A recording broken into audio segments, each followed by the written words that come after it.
Labas, aš Šarūnas, šiandien Boxing laida Laisvės televizijos X YouTube kanale ir mes esam taip Barcelonoje, kaip geriausiai supratote iš to mailo, ir mes esam Huawei naujų produktų pristatymė ir šį kartą, kaip ir minėjau, iš Barcelonos, ir mes turėsime pristatytus net 5 produktus, jeigu neapgauna gandai.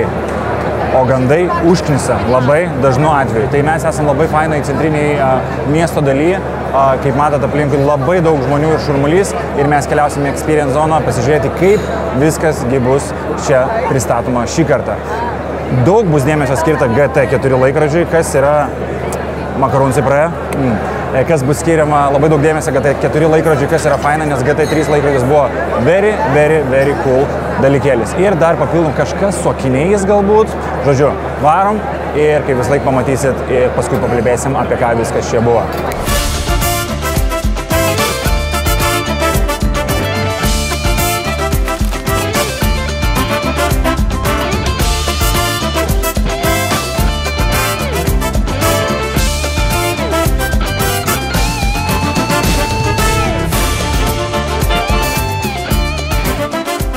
Žmonės jau juda. Kaip matot, baigėsi visa prezentacija, žmonės juda lauk iš šitos salės. GT4 laikrodis, greičiausiai tas dalykas, kuris labiausiai ir domins visus žmonės, jūs tie, kurie žiūrit mus, ir tie, kas lankysis pirkti išmanių laikrodžių ant rankos. Pristatytas tuo pačiu ir labai įspūdingai atrodantis, man tarp kitko juodas ir auksinės geltonos spalvos mikstūros laikrodis Huawei Watch Ultimate Gold Edition.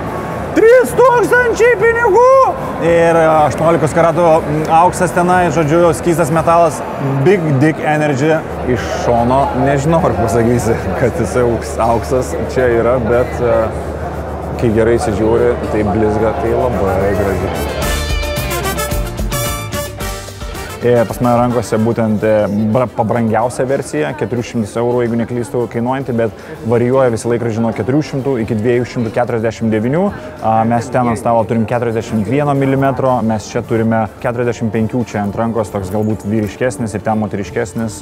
Mes turim 4 variantus būtent šito laikrodžio.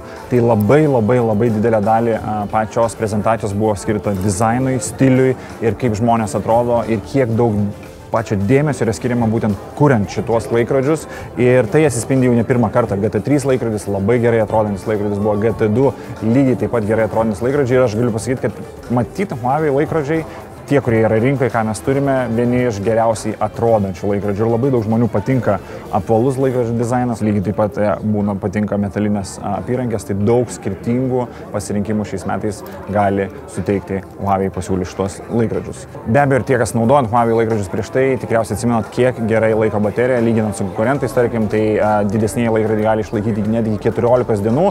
Be abejo, labai priklauso, kaip jūs juos naudosit. Tai didelė baterijos talpa, būtent su šitais laikrodžiais yra labai didelis pliusas ir daugeliu tai patinka. Ir daug dėmesio prezentacija buvo skirta į sensorius. Ir ne tik pati prezentacija apie pačius laikrodžius, bet ir atskira buvo dalis, kaip Huawei tobulėja toliau į priekį ir investuoja labai didelius pinigus į tų sensorių gerinimą, upgrade'inimą, jeigu taip galima pasakyti, ir ką jie parodė mums, ką jie darys toliau ateityje. Buvo skirta dėmesio ir miego stebėjimo, jis tikslesnis, buvo skirta daug dėmesio būtent ir GPS-o nustatymui, ant kiek tiksliai jis gali ir kaip greitai gali sugaudyti antenas, ir buvo pavyzdžiai su konkurentais, kaip jie subraižo GPS-o būtent tą trenkinimą. Kaip ir minėjau, nuo 400 iki 249 € pagal dydį skirtingos kainodaros čia, ir juos taipogi mes galėsime nusipirkti Lietuvoje kada? Spalio 2.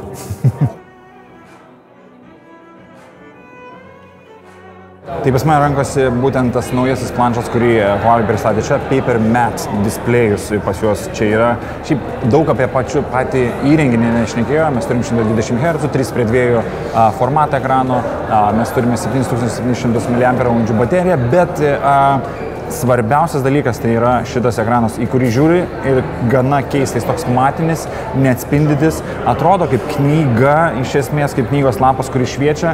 Keista akiai, bet tikriausiai pripratus ir nebe taip gadins jūsų akis. Plus, jis yra grublėto paviršiaus, nors tu paprastai taip nejauti, bet jis yra grublėto paviršiaus, ir būtent su pieštuku kažką piešiant jausis, kad lyg braukėsi pieštukas per knygą. Tai jeigu turėsit galimybę pamatyti, kaip atrodo šitas ekranas, yra keista tuo pačiu, bet tuo pačiu ir labai įdomu. 500 €.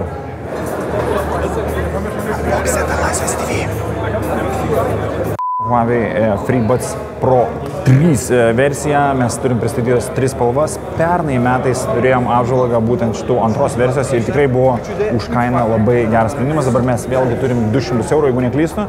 Ir kas naujesnio, tai dvigubi 11 mm driveriai, naujas atnaujintas Pure Voice, tokia technologija, kuri leis geriau susisiekti su žmonėmis kitoje ragelio pusėje. Taipogi išorės garsų malšinimas pagerėjo ir tokį kaip palyginimą davė, jeigu tu esi traukinių stotyje ar lėktuve kažkur, kur daug šurmulio, tai iki 50% geriau sumažina tą garsą. Ir jeigu, pavyzdžiui, tu kalbi, būtent tokiose aplinkose su kažko pasijungęs ausinės, lygiai taip pat geriau tave girdės kiti žmonės. 31 valanda baterijos keisė pačiam, 6,5 valandos, jeigu neklystu, iš pačių ausinių grojimo, tai tikrai neblogas rezultatas. Be abejo, čia skaičiuota be Active Noise Cancellingo įjungimo. Tai šiaip labai lauksim, kol gausim šitas ausinės. Jeigu mes jas gausim, pažiūrėti kaip iš tikrųjų ir galbūt sulyginti su antra versija ir pasakyti, kas yra geriau. Bet FreeBuds 3 Pro sumažino dar labiau patį keisą 16%, jeigu neklystu. Tai dar mažesnis pats keisas, žiauriai faina, kad dar lengviau jį dabar pamesiu.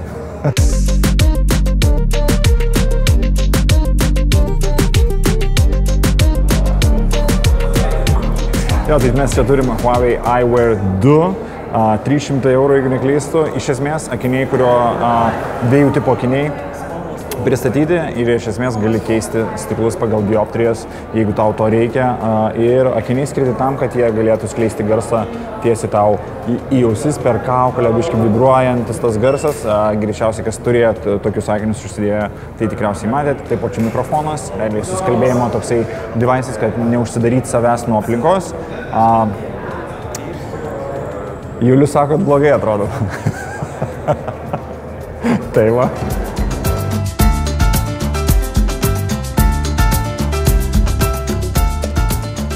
Tai va, toks mūsų tripas į Barceloną, biškai paslaptingai iškeliavome, bet kai visą laiką smagu tokiuose renginiuose dalyvauti.